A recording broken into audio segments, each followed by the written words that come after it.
Thank you, everyone, for being here. We have a policy on officer-involved shootings that as soon as we can gather the media together for an event like this and share what we know, that we will do so. On one occasion, we were able to do that the evening of the event. That was back in summer of 2018. In this case, because the event took place on a Friday, the intervening weekend hampered to some extent the interviews that had to take place, and so we weren't able to do it the next day or later that day. But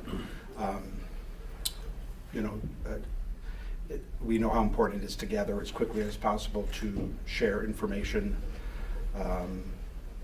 to share the information we have. Friday morning,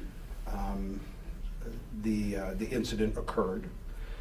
At 2 o'clock that afternoon, we convened what we call the rapid response team of community leaders, pastors, civil rights activists, elected officials,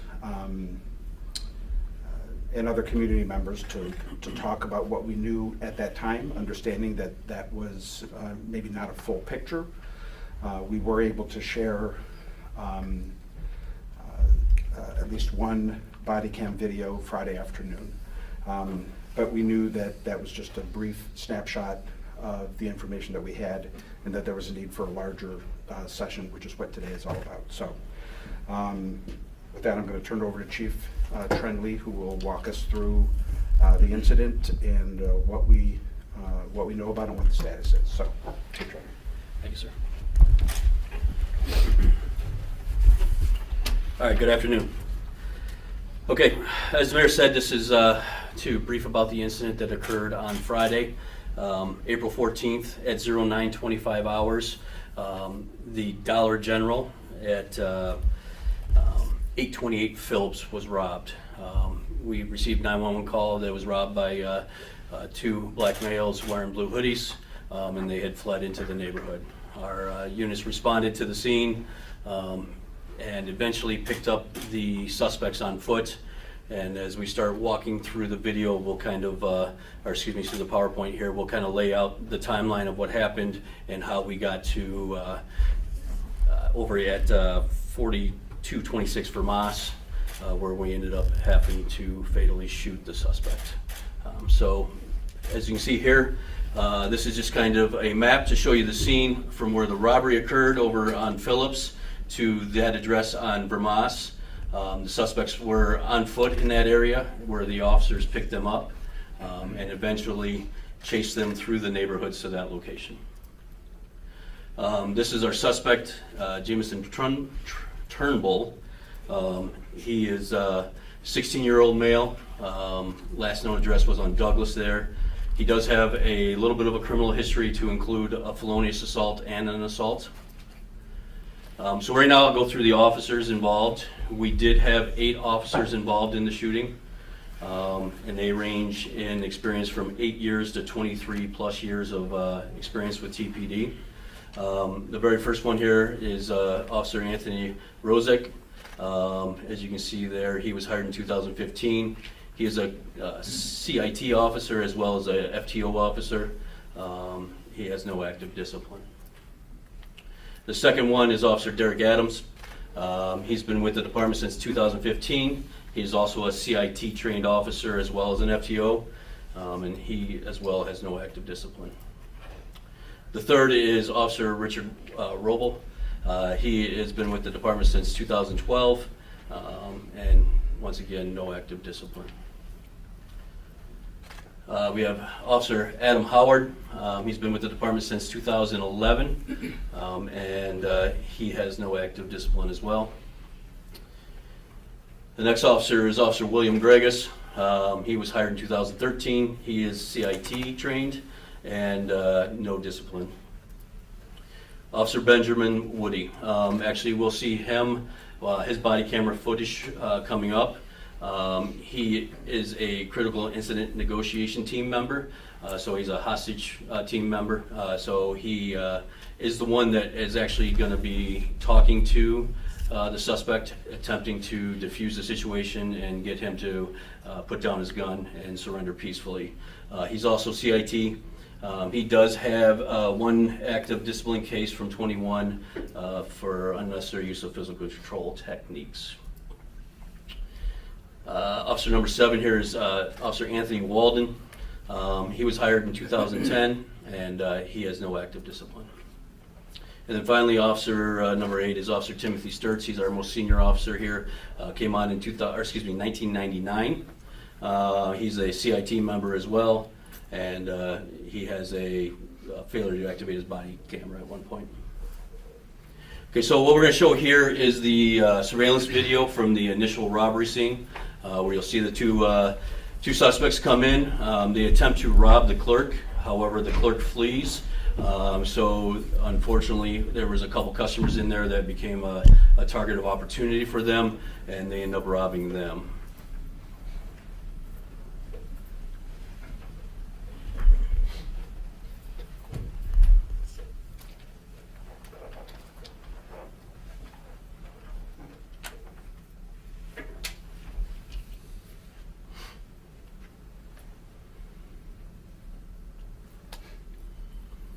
Okay, so when they flee out of the store, they head back out into the neighborhood there, and this will play the 911 call for you. Obviously, this is not the full 911 call. We're just giving you the first couple minutes of it, but you will receive the entire 911 call as well as entire body cam footage. You'll have access to all those. We're only playing snippets of everything right now.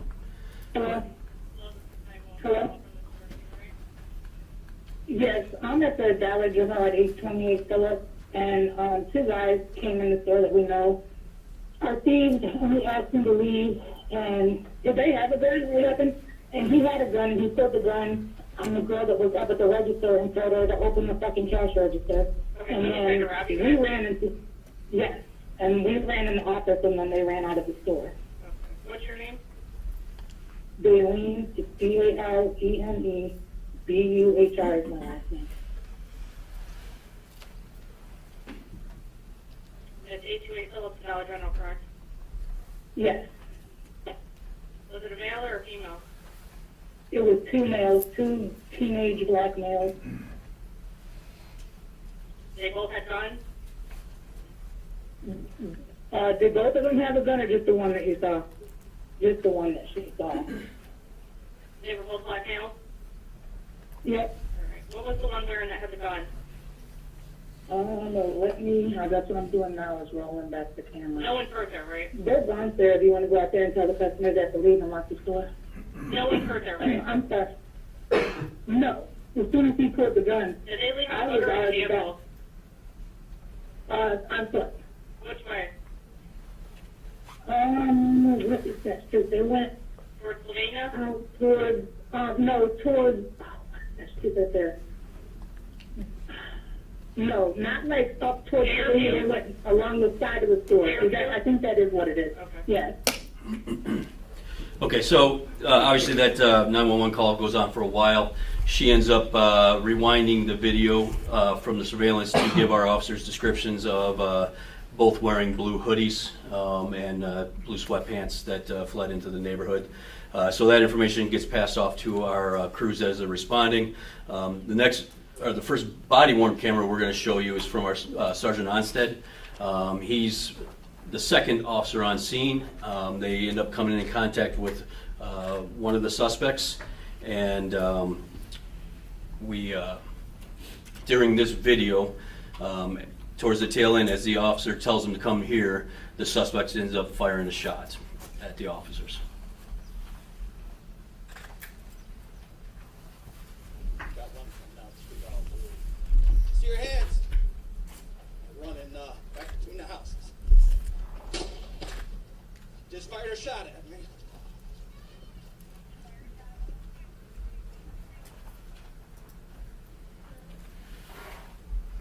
Okay, so we did recover the casing from that shot there, and it is the same It is from the same gun that we recovered from our suspect, Jameson, at the, when we recovered his gun. So he is the one that fired the round at our officers. The next thing we're going to show here is, or at least play for you, is our radio traffic. This is the officers on scene talking to the dispatcher so you can get an understanding of what was happening at the scene. Greyhound next to you. Which one doesn't have a gun in his hand? He does have a northbound. Northbound, Vermont. Northbound Vermont. On driving.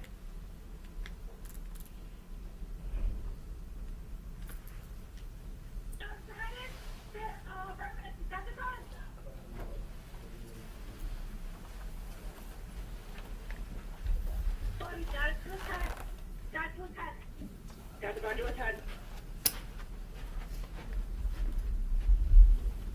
Anybody have pepper ball? Anybody have pepper ball? Pepper ball gun, anybody?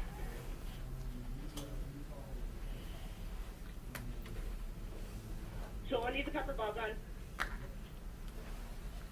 You got 199 up. Hey, who is the hostage negotiator? Hostage negotiator.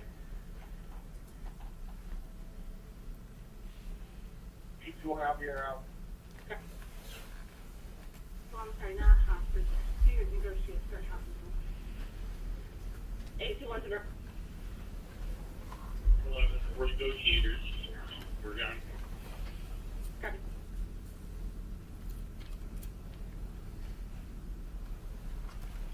two back there, bring 199 up.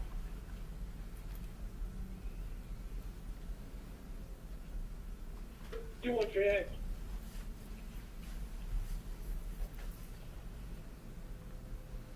Go on and lock it. Doing. Verify, what's the address here? 4246, 4246. 4226. 4246. Okay, did all officers let Woody leave the negotiation? Stop talking about Woody. 506, check fire, after he's riding in standby. Copy.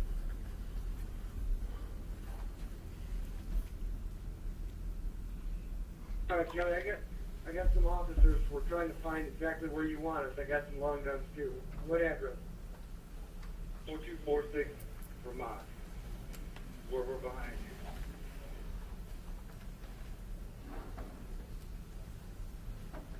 They're in the corner driving into the house. 220, I got car 199 up there.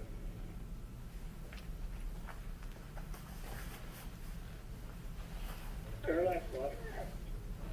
Fire. I need the pick. I need the pick.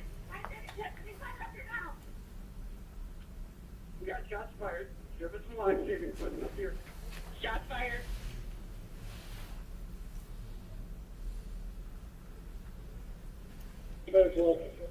They're notified and en route. Behind 4226 Vermont.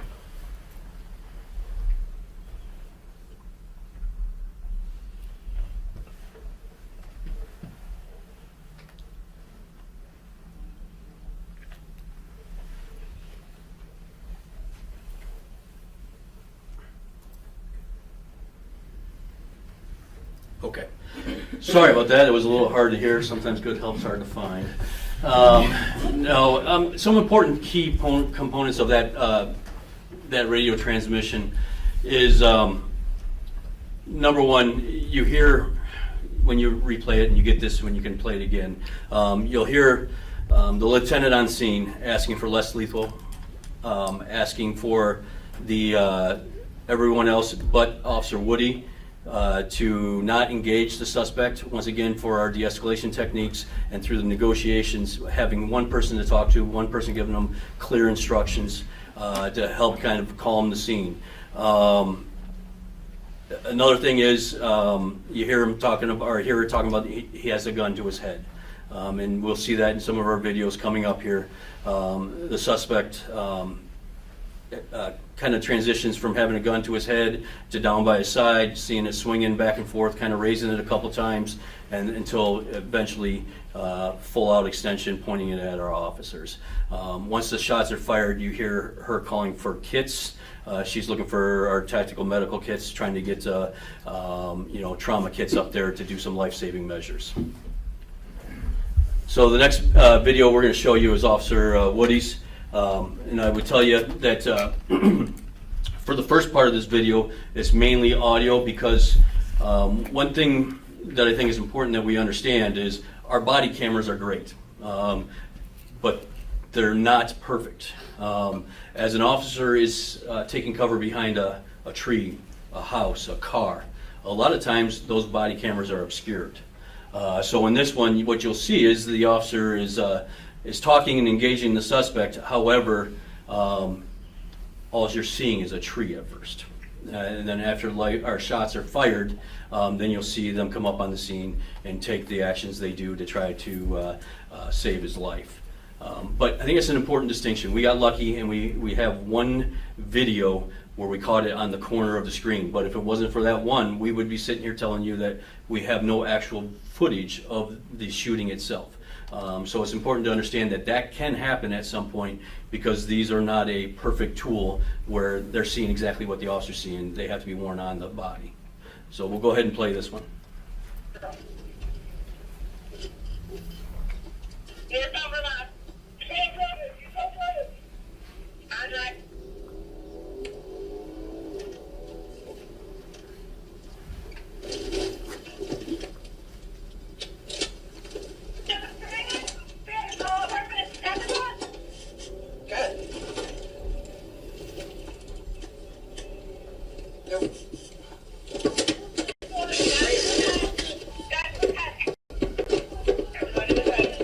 Drop it! Drop it! Drop it! Put it down! Drop the gun! Drop it! There's no reason to do this! Drop it! So what are you talking about, guys? Drop the gun! You got 189 up. Look, hey, my man, what's your name? Look at me. What's your name? What's your name? Drop the gun. He's going up your house. Drop the gun. Well, I'm sorry, not hostage. Negotiating, start hostage. We got one here. What's your name, man? We're negotiating. Hey, what's your name? We got a negotiator here. What is your name? What is your name, man? Huh? Listen, there's no reason for this. There's no reason for this. Okay? We're not going to do that. You want your head? Okay? All we want to do is talk, man. Okay? All we want to do is talk. Okay? We're not going to do that.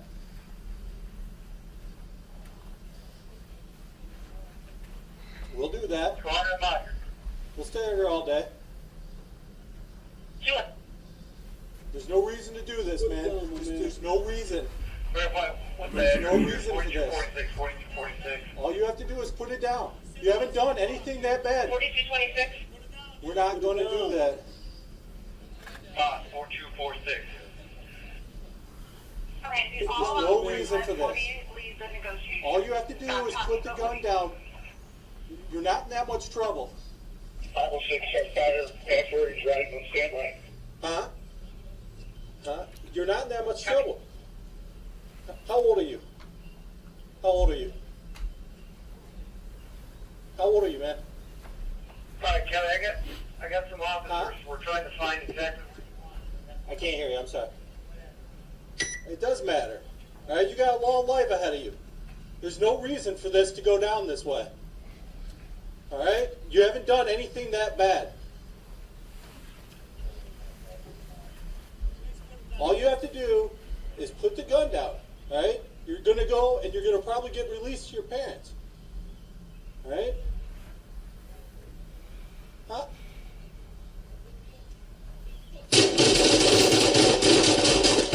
All right, cease fire. medical, send medical.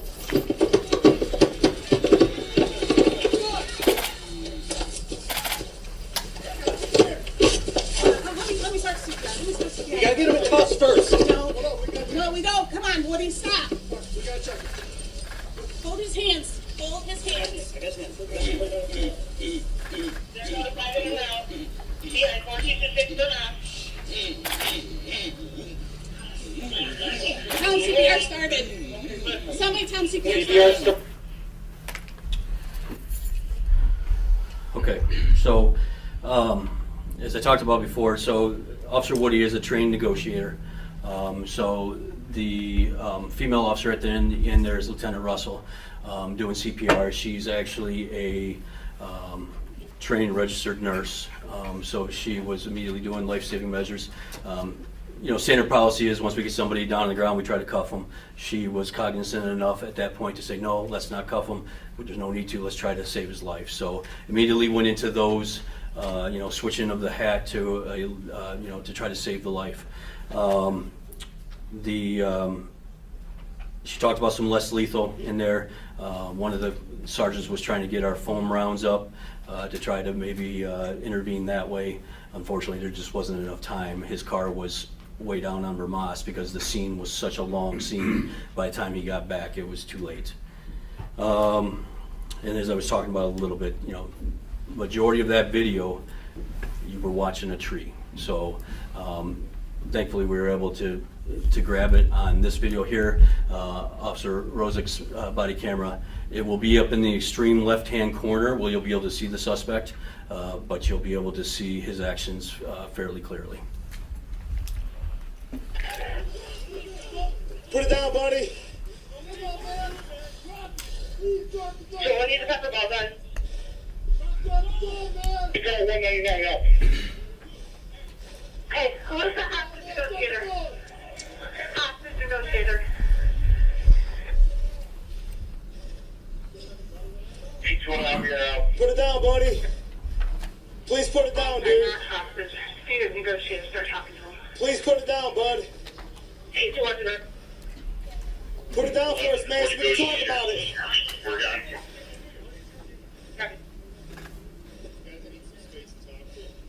All right, ready? Sure. Bring 199 up.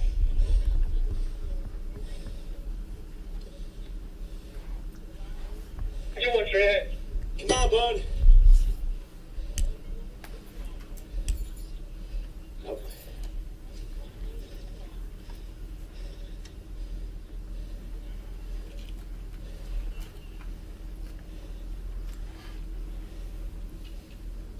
Go on your mouth. Do it. Just please put it down, buddy. Verify what's the address here? It's 4246. Please put it down, man. Just set it down so we can talk, dude. 4226. Put it down, dude.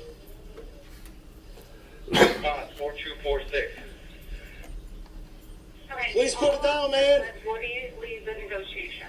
Stop talking about Woody. 506, set fire. Past where he's riding on standby. Copy.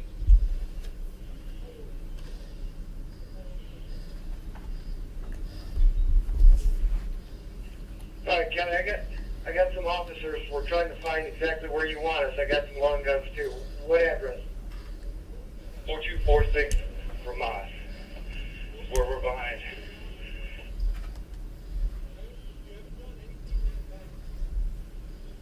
It's right in the corner, driving in Vermont. Please put it down, buddy. 220, I got car 199 up there.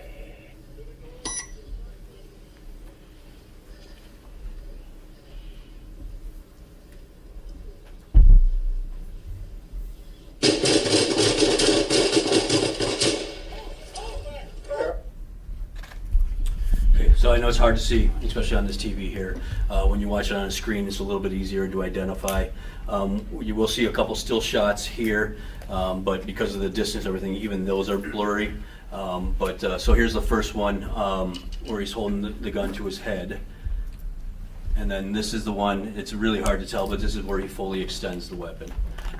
When you get a chance to watch this video, back in your offices, or you should be able to identify and isolate that area a little bit better to see it than on this screen with the glare and everything. So, you know, a couple things from that video. There was several times where he kind of was swinging his arm up. His arm came up where it wasn't completely fully extended, but enough that an officer could have kind of viewed that as a threat. They kind of, you know, maintained discipline, continued trying to negotiate with him, trying to talk him down, to try to figure out if there was some way for us to come to a peaceful outcome on this, and not until he locked his arm out into a shooting stance that they had to take action. And, you know, not only did he do that, but we also know he already fired a round at an officer. So there's no reason to not believe at that point that he intended to shoot at the officers. Here's the weapon that we recovered. It's a Taurus 9mm, and as I said, the round did match the one that was fired at the officer earlier. There are casings inside the gun, the rounds match the casing. So I believe that is the end of the presentation, so I'll take questions. Yes, sir. The firearm, was that stolen or legally purchased, or? At this point, actually, I don't know the history of the firearm. We expedited testing just to make sure that the casings were the same, so I don't believe we have any trace forms back yet on that from the FBI, or ATF, I'm sorry, so it'll take a little bit of time for us to find that out. Do we have any age, description, anything for the other suspect that was apprehended? Yes, we do. So it's his brother. His name was Jameson Turnbull. He was 15 years old. Or is 15 years old. 15 and 16, obviously pretty young. How did they get to the scene of the dollar store? To be honest, I don't actually have that information. So I don't know if we've recovered, I don't believe we recovered a car. So I'm not sure how they got there. Were you able to gain any information from the brother about, you know, what was going on with Jameson? Not at this point. He was very reluctant to talk. It took us a long time to even get their identity. Yes, ma'am. Initial release said additional crews were called out from negotiation teams to try non-lethal force. Can you kind of go into what those non-lethal force options were at this time? Yeah, so as the lieutenant was calling for non-lethal, she said pepper balls. We do have pepper balls, but what she was intending was our foam rounds. So several of our sergeants carry a foam round. I think it's a 40mm projectile, kind of like a beanbag, but it's made out of a foam. And there is a chance that if we could deploy that, we could knock him off balance and maybe be able to take him into custody. So that's what they were trying to do. But did you say that weapon or that non-lethal force was too far away? Yeah, Is that what so it was? the sergeant was en route to try to go get it from his car, but it was a block and a half away, and by the time he got down there, the shooting had already occurred. We can see in the video many times officers gave him a chance to give up, and the discipline was there, and unfortunately, he made them shoot. Yeah, so and as I said, when you watch the video back in your office, it's a little bit clearer. Obviously, no officer wants to take any other person's life.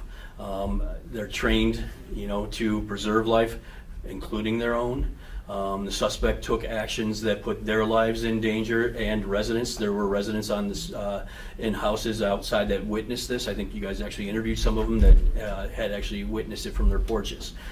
So if he opens fire at that point, you know, chances are his rounds could go into other houses and hit other innocent bystanders. So his actions dictated what we had to do, unfortunately. In one of the body cams, the officers kept saying, we're not going to do that. What exactly was Jameson asking the officers to do? So I actually would love to tell you, but I don't know yet. So as doing this right now, technically our officers won't be interviewed till tomorrow. So we're giving you the information that we have at this point. Based on their contract and some scheduling conflicts, the earliest they could get in to be interviewed was tomorrow. So we are still going to have to interview them, but we've interviewed enough people at the scene, pieced together enough of the information from our body cameras that we were kind of able to give a clear picture of what happened. But that's the question that we're going to have to ask Officer Woody because he was one of the closest ones that could hear him, and he was talking to him. And again, with their age, any idea as to how a 15 or 16-year-old gets hold of a gun? Well, unfortunately, we're seeing a disturbing trend this year with younger suspects and guns. There's several different ways they get them. So a lot of times we're finding that these guns that are on the street are stolen, either through a burglary or some other method from cars. A lot of people leave guns in cars for some reason. I don't know why. They're through thefts, and sometimes they just buy them on the street. Where did you apprehend the second suspect, the brother, and what type of weapon did he have? So I actually don't know the gun he had, but he did have a weapon, and we got him.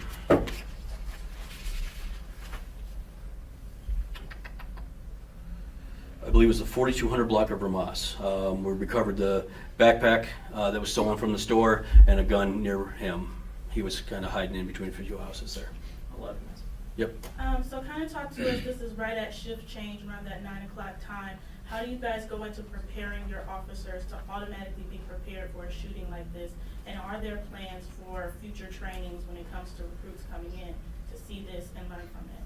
So obviously the moment our officers step outside their station and get in their car, they immediately have to be prepared for anything to happen.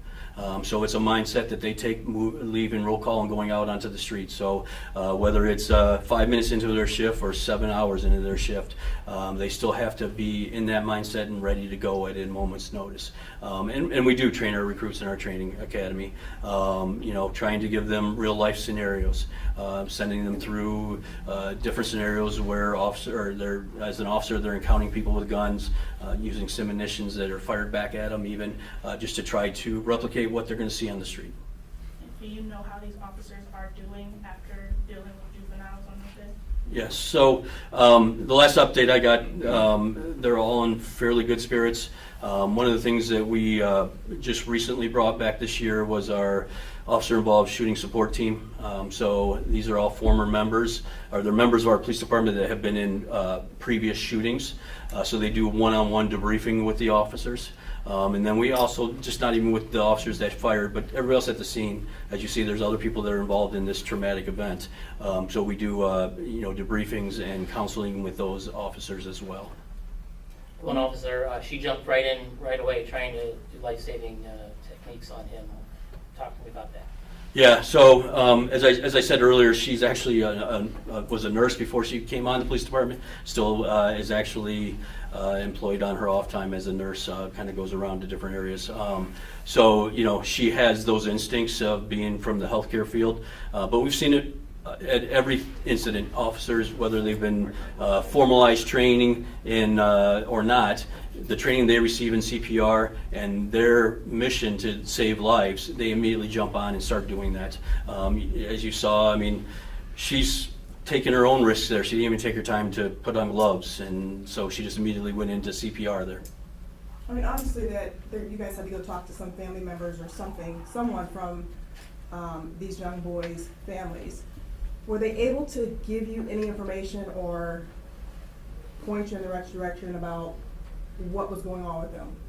I actually do not have any information on that. I know our detectives have spoken with their mother, but the status of that conversation or what was said in that conversation, I'm not privy to. Last question. Just kind of rewinding back to a timeline thing with the arrest of the brother. Was that before or after the shots? Just after. Shots were fired roughly 9:41. The second suspect was taken in custody at 9:49. So as I arrived on scene, it was just as the shooting happened.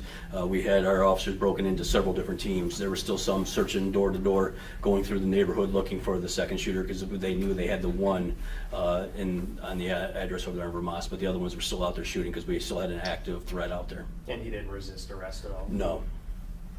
Okay. Thanks. All right, thank you.